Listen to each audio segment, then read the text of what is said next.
If I told you it was the end of the world, you'd probably believe me if you've been paying attention to everything that's going on. But in Ric Roman Waugh's Greenland, it really is the end of the world.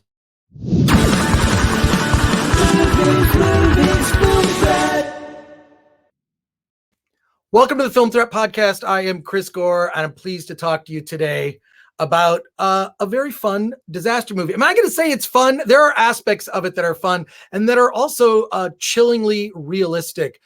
Director Ric Roman Waugh, welcome to the Film Threat Podcast. Good to see you, sir. Good to see you, bud. Thank you.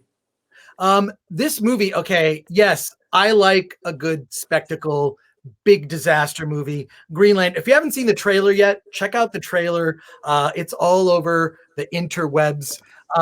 But what I really love that you did with this film is you don't just focus on the big spectacle. It's there. Yes, I think that's a trope and something we want to see in a disaster film. But you really get into the craziness that occurs after it's discovered that a cataclysm is going to afflict the earth. We've got people sort of changing the moralities and the world gone mad. And then additionally, a sort of a system of people being chosen to be saved and chosen not to be saved. I really love this realistic approach. Is that part of what drew you to the script to take on this project? Yeah, I think that, if you look at the movies that I've made, I'm always looking to put the audience into the emotions of what is happening, not just the action for the sake of the action. And what I loved about Greenland is you immediately realize that the story is about two monsters. The easy one to know is the monster Clark, this comet that's about to end the world. But it really is the other monster is humanity itself. It's what are we capable of doing to one another for our self-survival? Would we come together as one, or will we turn on one another and not worry about our fellow man when we're trying to get to safety? And the interesting thing about this movie, it was all shot pre-COVID. We had no idea about a pandemic coming, and you're coming up with all these hypotheticals, situations that you think could happen.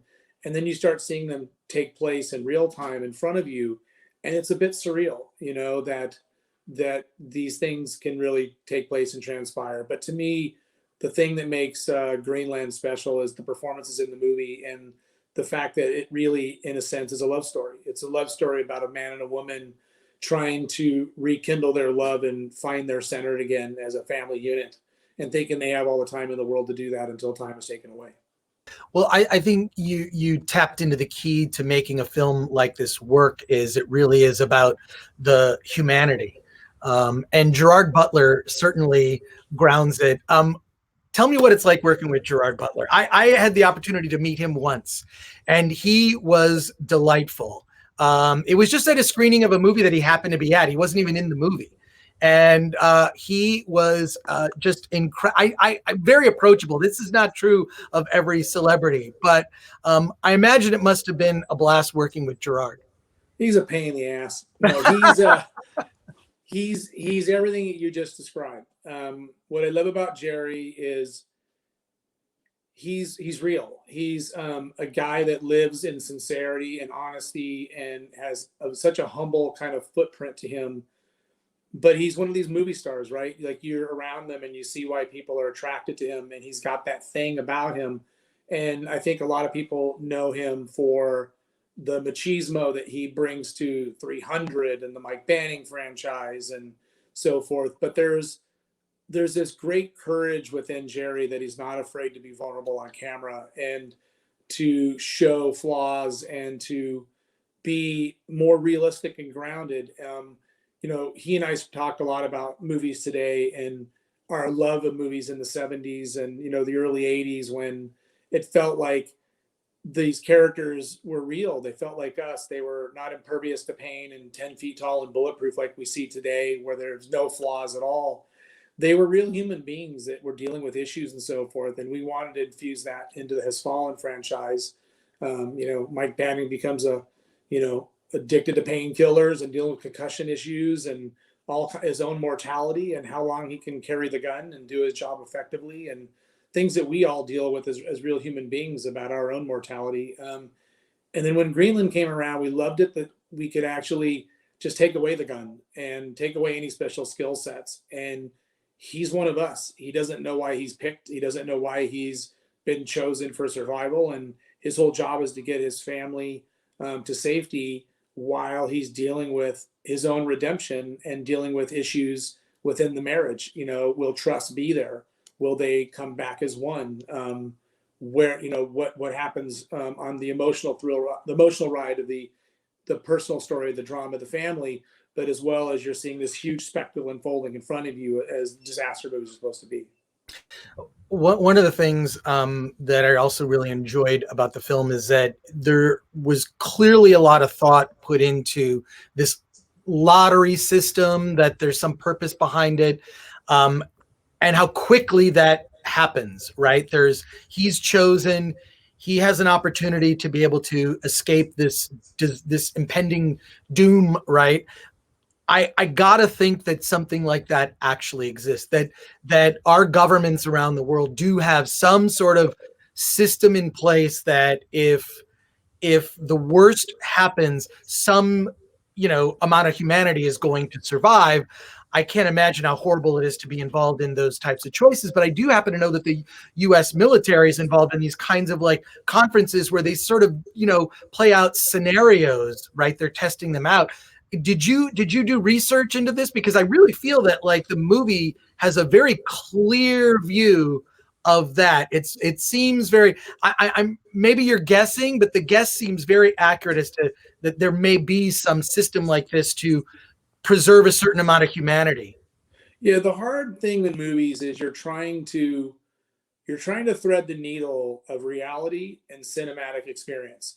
Like, you got to remember, you're not making a documentary, right? So you're trying to entertain an audience, but you're trying to position it in a very grounded point of view that feels real. And so we did a lot of research on the emergency situations that governments have. And it's kind of scary when you realize how there is limited resources that could take care of such a mass amount of humanity.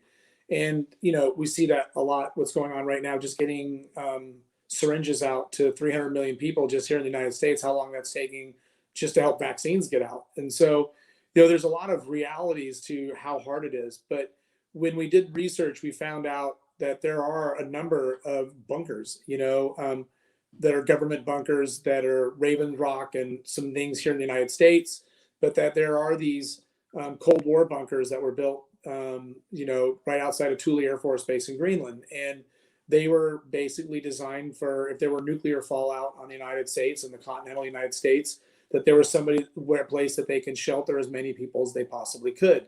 And so you're dealing now with a country that has 330 million people in it. And if you could only save 3 million or 300,000, who would you save? You know, so you start taking giant leaps of saying, okay, well, during 9/11, we came up with a Patriot Act, which means that we data collect, we can understand who people are.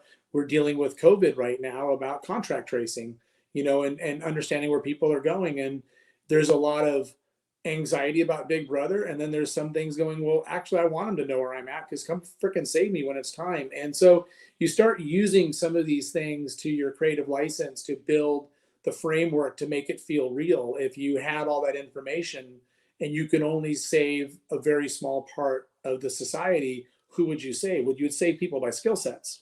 You'd save people that can rebuild, you know, doctors and construction engineers like Jerry, and scientists and military experts and whoever it may be. And so we came up with this whole kind of situation that, again, is rooted in a lot of real world things, but you're taking a cinematic license leap and saying, let me give you a hypothetical situation. If this was the end of the world, this was the next extinction event, how would it transpire in today's modern society?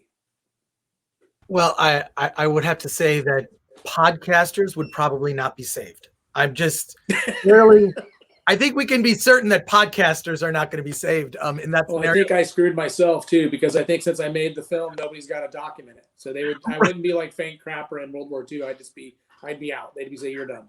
Well, documentary filmmakers, I mean, there's a need for that, document the rebuilding of the new world. But I really enjoyed that dose of reality, that there was clearly thought behind it. And so I enjoy that aspect. I do want to ask one last question, which is about, you're a very successful director.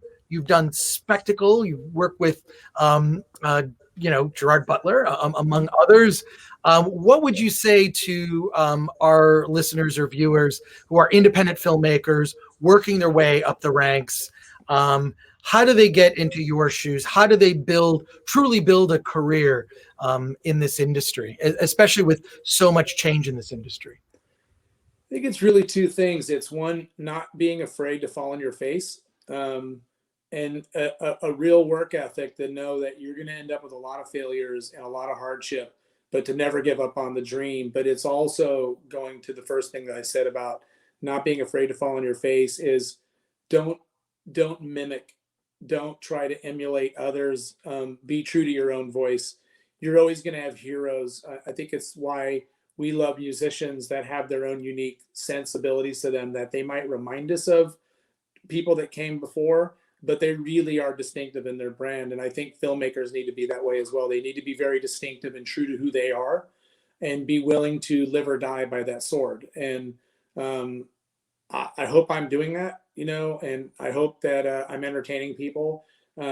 These are movies that I tend to really love, and I've kind of made a conscious choice to know that if I'm going to really put my heart and soul into something and really see it through, that I want to wake up every morning willing to fight the fight because I love it so much. And so when you read something like Greenland that comes around your corner, or working with Jerry next on Kandahar, which is a very special movie about the Middle East and really showing the humanity of the region, they make the fight worth it, and that's it. You really got to fall in love with what you're doing and be passionate, but be relentless, because it is a slog.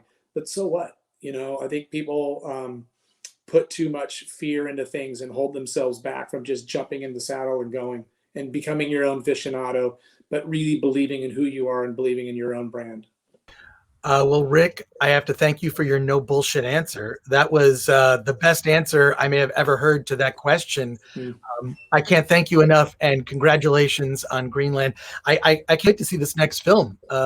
Sounds like you're deep into it. Yeah, it's really fun. It's set in the spy world, the modern day spy world, but it's about a man that has been at war for so many years in the Middle East and America, and that he's kind of forgot where home is, and that home is the war in the Middle East. But what's great about this movie is it shows you all the other factions and the humanity about them. I mean, you meet the Iranians and the Pakistanis and the Afghans and the Russians, and it just goes on and on and on. And it's really a beautiful piece that you really see all aspects in this Rashomon point of view of the Middle East, and how it's affecting everybody that aren't about policy. They're not the policy makers.